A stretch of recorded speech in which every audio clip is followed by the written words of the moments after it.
and welcome to Mums at the Table. It is great to have you with us here, and it is lovely to be with these beautiful mums that I have here with me today. I've got Shona I'm chatting to, Rach and Julie. Welcome, ladies. Thank you. Thank you. Now, we are getting right into this year. Are you starting to sort of kick your goals or tick things off the list that you wanted to achieve this year, Julie? Rachel, I just get into the... I think you're a way overachiever. No, I'd like to be an overachiever. I'm trying to get some momentum and some motivation from you ladies. What you got to do. I don't, yeah. Oh, do you stay motivated for the year, Rach, at all? You know, I'm very type A, like I'm all about those goals. Yeah. So definitely what I've decided, instead of saying I'm having these goals, is to just be more intentional. Like everything that I do, be more intentional. Like if there's a pile of papers, what is that pile of papers sitting there for? Like go through it. So yes, intentionality. See? I'm going to suck the motivation Yes. of you ladies and take it home with me. I'm Just keep going. Yeah, Well, recently we celebrated International Women's Day, so that is going to influence our conversations today. And we discuss what it means to raise a feminist son. We talk about the women who have impacted us, plus we chat to Hayley Markham, the founder of Code Camp, a school holiday program that teaches kids to build apps. But to start things off, we're going to look at what it looks like to be a female in 2019.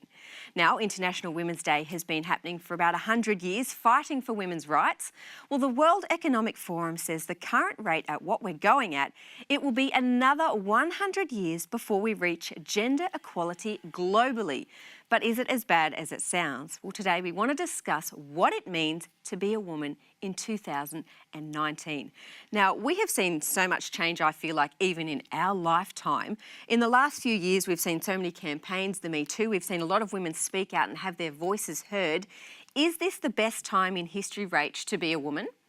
I think it depends on what part of the world that you're in. I think being a woman in the West, I seldom think about myself as being a woman. I often think more of myself as being black and everything that comes with that. But I think that is the result of people having fought beforehand, that I don't have to think in the Western world about being a woman. If you were to ask that question in a third world country, I think they'd have a much different perspective on being a woman. Absolutely. So do you think some of our concerns being a woman at this time in a Western country is just, in a sense, a privilege and we need to be focusing elsewhere? Yeah. I'm not saying that necessarily. Obviously, that's a fight that people are quite passionate about. I'm saying that the fact that I have the privilege to not have to think so much about being a woman means that a lot has happened already. I think now we're getting more into the nitty-gritty of realizing that, you know, pay's not equal, that we're starting to get into the details. But on the surface, like a woman being able to have the rights to, you know, vote, simple things that we take for granted, like those rights have been fought for within a Western society. We still have women who have to spend all day walking to get water in parts of the world. And for us, we just turn a tap on. For me, I agree with you. We're now talking about privileged stuff, whereas there are women who are fighting for life in a lot of places in the world. There are women who are fighting for a lot of stuff, and I want to fight alongside them, but I still want to continue the fight here because the thought of women retiring and being in poverty is not okay with me. So I do want to continue that fight here. What do you think, Julie? Yeah, I'm a little bit with you in that I grew up in a home where I took feminism for granted, I think. I grew up in a world where women were valued, or a home where women were really valued. But I did grow up in a time where my mother would say to me, you can't do that because you're a girl, or you have to behave like this because you're a girl. And that's something I didn't want to send on to my girls in the next generation, so I've always taken that out of my vocabulary. I want them to do something because they're passionate about it, or because they're kind, or they see a need, or not because they're a girl or they're not a girl. And I think I never got those messages. I never heard them, so I never had to fight against them. Like I never heard that I couldn't do something because I wasn't a girl. Or if I did hear them, I just pushed back against them anyway. So I guess maybe that's the difference. It's like if you experience a struggle, you're more likely to fight for that struggle, I think. That's our generation too. It is, it's true. Things have changed. Yeah. So what are some of the concerns then as a mum? And I'll ask you, Julie, as a mum, because you've got girls, do you have any concerns moving forward for them? I want them to feel confident in who they are. I want them to, if they choose to marry, that they marry a man that values them for their abilities and their skills, and not by, you know, other things that might have been not so valuable in the past. Yeah. Shona, what would you say to women coming through then? Like, would you have any advice for them moving forward, knowing that at the moment we don't have equal pay, that we are down on the list when it comes to, you know, the measure of gender across across Australia, what would you say to them? You asked me. Yeah, I'm asking you. I'm the world's worst feminist. Look, You know you're not. I don't think you are. Yeah, I don't think you are either. no, look, Depends for on what me, you- yeah. and this has been my whole motto, my whole life, is if I want something, I'll go and get it. Yep. And Isn't that what feminism is all about? Well, I think if you look back in the past, feminism is a bit different than that. But That's the thing. I think for me, it's go out and get it yourself. And I think if we do our little bit in our little part of the world, then it will change the world. No, I like that. I think that's good. Well, all I can say is watch this space. The rolling stone of change is gathering momentum, but will that change be for the better? Well, one thing that does make us better are those that encourage, inspire us, and ultimately boost us forward in life. Now, sometimes we know these people personally, or we may just know their story. Today, we're going to talk about the women who have empowered our own story. Rach, I'd love to start with you. Like, is there women in your life? Is there a book that you've read where you've read about a woman that sort of has changed your thinking in any way? I think that throughout my entire life, I've had mentors, and one of them I've had since 5th grade up until now. And at every stage of life, I've asked her questions, and I've been able to just have another person in my life. I think I've always surrounded myself with people who are those steps ahead of me. And her name is Dr. Horton. And, you know, I think of her as a mom, but I also think of her as I can talk to her about professional things, and she's always just really gone for whatever she wanted. So I think also that kind of battles those notions of needing to fight for rights as well, when you surround yourself with other strong women who are doing things and breaking boundaries. Yeah. Julie, what about you? Yeah, very different. I really didn't have... My mother died when I was young. I don't have sisters. I really have never lived close to any aunties. So I think the people that have influenced my life more strongly have probably been men. And I've got my identity, I think, a lot from the important men in my life, and I'm really grateful to them for that. So the way they've treated women? The way that I've seen them treat women, and the way I've seen them treat me, and the way I saw my dad treat my mum. That's really been the defining influence, I think, for me. So who do you have that influences you? Definitely my grandmother. Like, I came from a very liberal family. My grandmother was a doctor. She graduated with a very small handful of women amongst, a multitude of men. It was her father that encouraged her to do medicine in a time where women sort of didn't do anything like that. And she's just always been a very quiet trailblazer and always very pro-women, but never sort of went loud about it. Maybe I just pick up on that. But outside of that, I remember in really young, like in high school, early high school, I read a story by Betty Mahmoodi, Not Without My Daughter. That's the first time I'd ever come across women under oppression. And it stuck with me, and it stuck with me forever. And I've read her story and the sequel to it, and I've sort of followed her a little bit. And it's always made me think, wow, that is like one of the strongest women I've ever read about, and it's been with me. When I was a child, I can remember reading the story of Esther in the Bible, and I remember thinking, because I'd been told you can't do that, you're a girl. So to see Esther be so brave and go and save her nation, and I remember that is probably one thing that really affected me as a young girl. Wow. Yeah. Shona, what about you? I struggle with this because I don't actually think I've had a person that I've mentored my life around, or I've had characters that have gone, oh, I wish I was like that. I think for me it's characteristics. I look at people in the Bible and I go, I would like that. I would like courage like Deborah, and I would like to be a mother-in-law like Naomi. And, it's character that I would like more than focusing my life around what people have done. Yeah, I love that you say that, like not looking to someone saying, I want to be them, but saying, no. do you know what? I love how they've done that. I would like to sort of feed that into my life and influence others. And I hope way. I've done that with my kids. I hope I've shown them that to actually not to put someone on a pedestal, but to go, I really like that person's character of kindness or love or compassion or whatever, and focus on that rather than on the person. Yeah. And I can easily say without a doubt, like all you women here on the panel that I sit with each week, I take something home from you guys and take it into my life. So thank you. Not us. Another woman that I do find inspiring, not only for what she cooks, but she is such a positive person. It's our gorgeous Gia in the kitchen. And today, she and her team are making iced chocolate. Do you guys know what we're making? Yeah. What are we making? Ice blocks. Ice blocks, iced Chocolate. Chocolate. We're making iced chocolate. And this is from a website that I actually like following. Vegans eat yummy food too. And it's very simple, but she's got this iced chocolate on there and man, it's like delicious. And you don't have all the ice cream and all the really stuff that you just don't want around your waistline. So we're going to make it, and it calls for like at least 2 trays of ice, but I don't know if we've got 2 trays left. Okay, because Moses and Olive have been going for it. Yeah. Oh, there we go. We are putting some chocolate in there. Oh, Mum, it's a bit high for you guys, yeah? Here, you pour that in. That's vanilla essence. Some vanilla essence. Oh, and I thank my friends from South Africa who always bring me the vanilla essence from there. Oh, it's so good. Pour it in.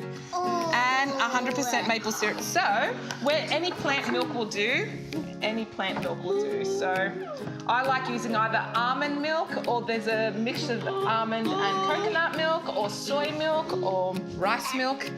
Okay, this is going to be really loud. Okay, so don't turn it on yet, okay? Mommy, excuse me.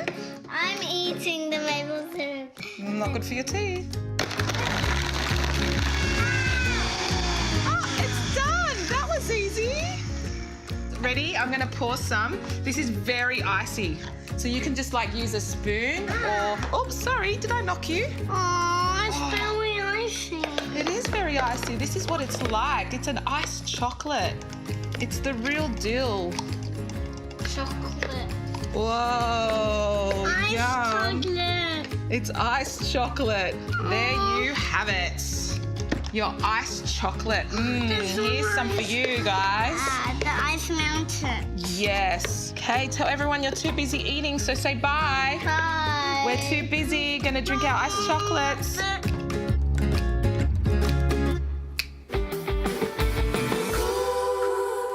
Well, if you are looking for ideas to create healthier and yummier food for your family, we want to help you out. We are giving away Sanitarium's cookbook, Nourishing, because let's face it, we're all looking for more ideas in the kitchen with our kids. So if you want a copy of this for free, just contact us. The details are on your screen.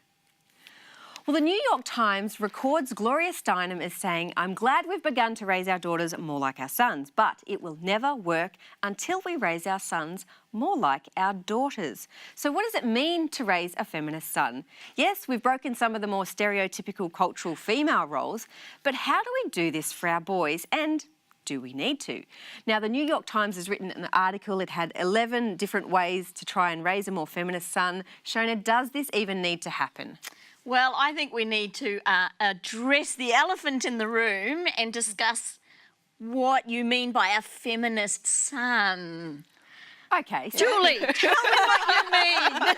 Well, all it means to me is a man or a son who sees men and women as equally valuable and equally I'm with contributing. you. But why does it have to be called a feminist son then if it just means everybody being treated equally? Okay, so does that mean we're marketing the word wrong, but we still mean the same thing when it comes to seeing Because- everyone because valuable? I think your valuable? opinion of feminism is so determined by your experiences growing up. If you've been called, oh, you're a feminist, and you didn't like that term because it was a put down, of course you're not going to want to raise a son that's a feminist son. Okay, so for the sake of today, we're going to call feminism or a feminist son someone who sees everyone with equal value. Then the answer would be yes. Yes, okay. So how did That you... wasn't hard. No, but I mean, no, but It feels like it was. but Yeah. All right. yeah. feminism is Yeah. not that simple though in this day and age, is it? Well, I it think can we're be. trying for it Yeah. to be. I think people and the lingo is starting to change a little bit, but we're referring to the article who said a feminist son. So that might put some people off. Yeah, see, Yeah. I would Yeah. go, whoa, I'm not raising a feminist son. But when I read that article, I'm going tick, tick, tick, Yeah. tick, Yeah. tick, tick, tick. I've done all those things. Okay, so let's have a look at some of these things then. So give them role models, let them be themselves, which I Oh, mine were. Could they not? So their example of not letting them be themselves is if one, a little boy wanted to go and have a dollhouse and a mum said, no, that's a girl's thing, Oh, yeah. that sort of thing. You shouldn't be doing that. No. I mean, one of mine loved wearing pink tutus and plastic high-heeled Yeah. shoes. Off to town we'd go, pushing a stroller. Okay. Don't have so a problem. Teach them to take care of themselves. And others. Yep, and others. I think See, but I don't That was there understand why too. those have to be Exactly. feminist. Because a lot of boys don't do that. I grew up in a home where we did the girls, I've got 2 sisters and a brother, we did most of the work, he did the outside work. So I never actually saw him do, cleaning the toilets, emptying the dishwasher, all of those things. So to me, those were gender stereotypical roles. Yeah, I guess for me, I'm more taking issue with the fact that it's, I think it's the label. The label turns Yes. me off, Yeah, Yeah. all But right. raising a son who's participating, who has good role models, who's learning to take care of himself, who's treating people equally, all for it. Should be Let's just go. a given. But Yeah. some Should not, be just but a it's given. not for a lot of people. No, it's I not. had someone say to me not that long ago, boys were doing something, oh, boys will be boys. Now, I don't think that is a good excuse for bad behaviour. Or No. she's running like a girl. So calling someone a girl is So a why don't we put-down. challenge the idea of masculinity as opposed to raising feminist boys? Why don't we challenge us? Can't that be the same thing? Why does it have to be the same thing? Why can't we challenge parents to raise boys that are respectful, that are not living up to this whatever boys will be boys means, Yes. as opposed to having, we're not saying we're Well, raising. that's the dream, but that's not what some people are doing. Like, they think it's okay in the house for the girls to do this and the boys to do that, or the boys never get a chance at ballet, or they don't get a dollhouse and that sort of thing. Yeah, so let's revise the way we're Yes. raising Yeah. boys Yeah. instead of And reframing let's it. not label them feminist No. boys. Boys that, see the world as an equal opportunity for people. But to me, that's Yeah. what the article was suggesting, but I can see how it's turning people off by saying the word feminist. Well, are you happy with the way gender roles are expanding, or do you agree or disagree with any of the ladies here? Let us know on Facebook or YouTube. Well, going from expanding boundaries to setting personal boundaries, here's Laura Bennett and Colette Smart to chat about how to do just that. These days, it's a real challenge if you're not a people person. Physically, our worlds are becoming more crowded, and digitally, of course, we're sharing more of our lives than ever online. But setting personal boundaries is really important. To help us out, psychologist and parenting expert Colette Smart joins us. Hello. Hi, Laura. So we know that personal boundaries are really important for our own mental health, but why do we struggle in this area of actually setting them in place? I think we struggle to have what we're now calling self-compassion. I think we are people pleasers, and we are always trying to measure up or do something that we think we should be doing. And then we feel guilty when we think we should say no. We think, oh, I shouldn't say no.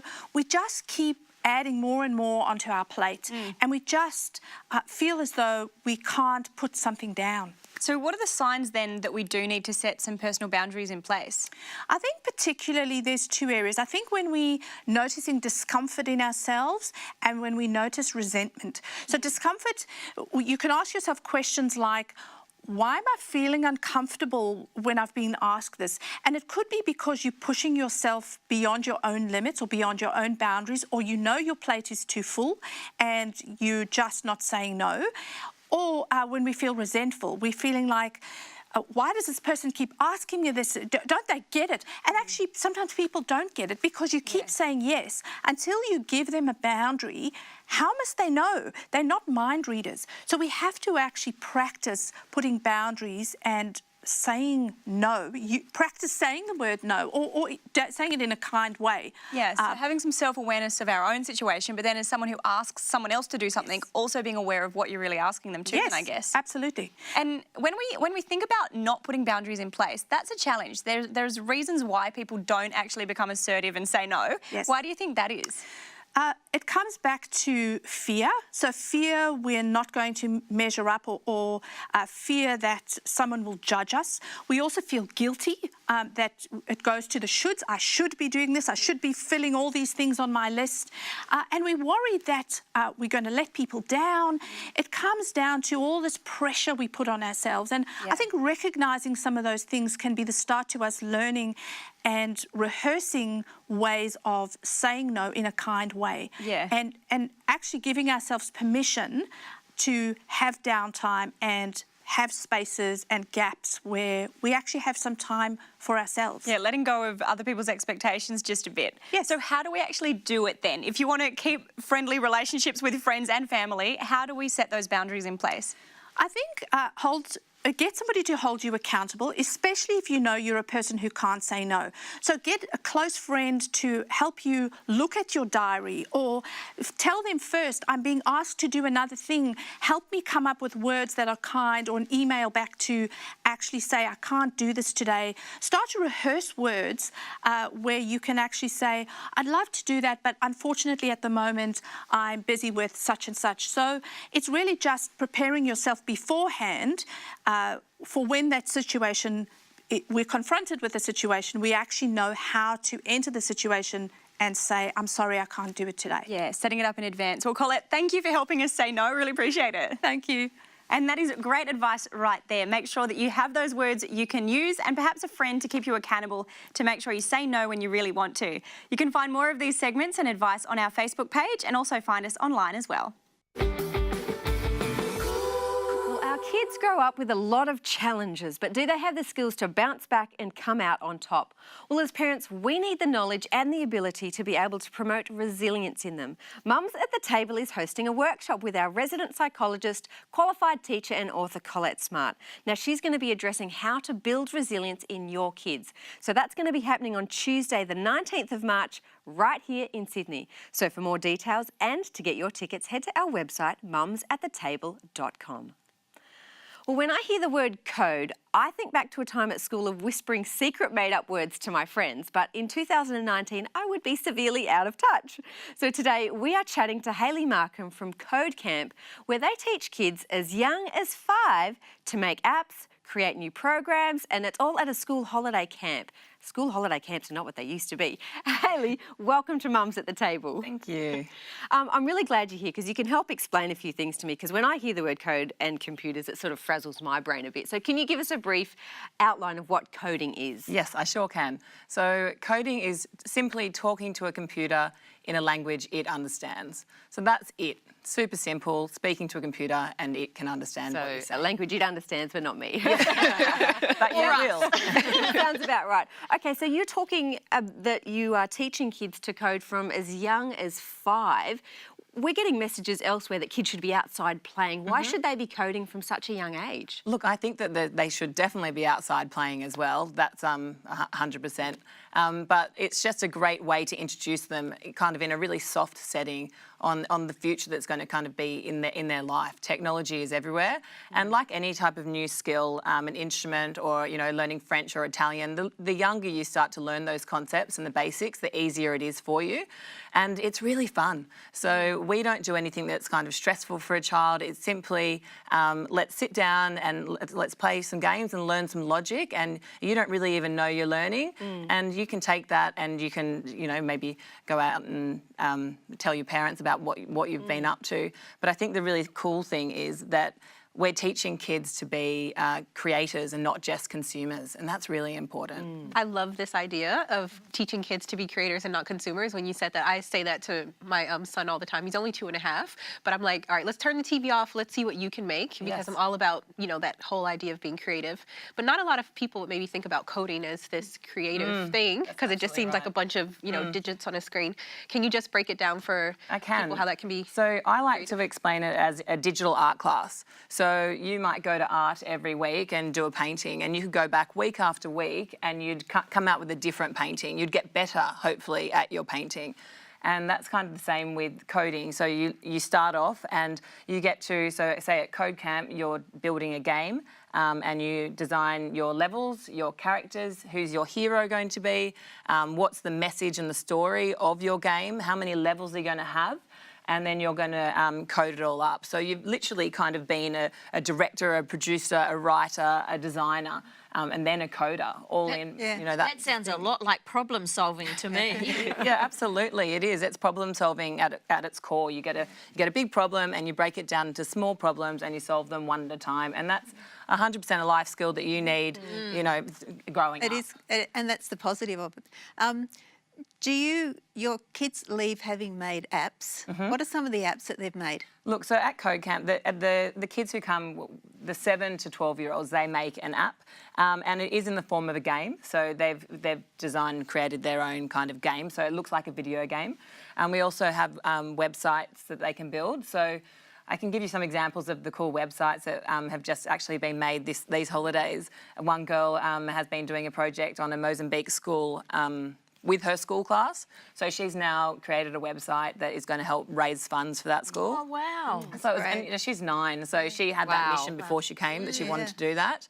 We had a little girl called Sarah who made a beach safety app, so that got a lot of coverage, and it was basically teaching people where to swim when they go to the beach and how to stay safe at the beach. Wow. So those two things sound absolutely amazing. We're living in this digital age. How important is it for kids to be able to code?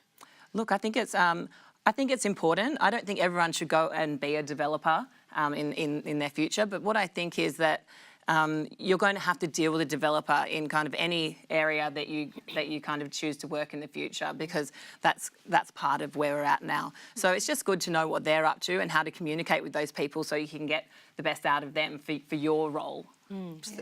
I was looking at your website and I was both concerned and intrigued about one of your classes called web hacking. Oh, yes. Web Oh, you have to be able to do that. I know. So ASIO involved here? That's where that girl made that awesome website. It's simply learning how to build a website. Oh, okay. And actually doing the coding behind it, not just kind of dumping one in and doing the design. So they're actually coding. So we know now that coding's part of the school curriculum from primary school upwards. It's become a big thing in high schools and tertiary education. Where's it going? Oh, look. I think this is the thing. Who knows how big it can get? But what we do know is that of the kids who are starting primary school, next week or weeks after, 65% of those kids will be doing a job in the future that doesn't even exist now. So. The sky's the limit. Yeah, well, we've been talking a little bit about women today, and I know there's been a big push for STEM and all those subjects with science, engineering. What's the take-up of girls versus boys to the code camp? Yeah, so in Code Camp, we did start off with only 30% girls, and we've really pushed to get that up to 40%. We are absolutely aiming for 50-50. Girls love it. It's kind of more of I think the problem is that parents don't recognise that this might be something their daughter's going to enjoy. Right. And girls haven't come to their parents and asked to do it, and it's a bit of a case of you can't be what you can't see, I think. So it just hasn't kind of dropped on the radar yet for them. But we're definitely really pushing that, and 60% of our staff are female. That's fantastic. Well, you've actually got a discount for our viewers. So Hayley is generously offering that discount to our viewers today. You can get 10% off the next Code Camp School Holiday Program. That's around Easter. So this is going to be about $35 off the cost of a 3-day camp. So all you need to do is type in at the table at the checkout to receive your discount. So that's lovely. So is it going only through holidays? Is that the only time you do it? Yeah, so we do school holiday programs 2, 3, 4 days, or after school programs, and we do go to schools as well and run their curriculum for them if they need our help. That's fantastic. Well, I guess you can only learn great things when you get out of your comfort zone, can't you? So thank you so much for joining us, Hayley, today. We really appreciate it. Thank you. And ladies, it is always a pleasure, never a chore. We've got more great topics coming up next week, so catch us here on Mums at the Table.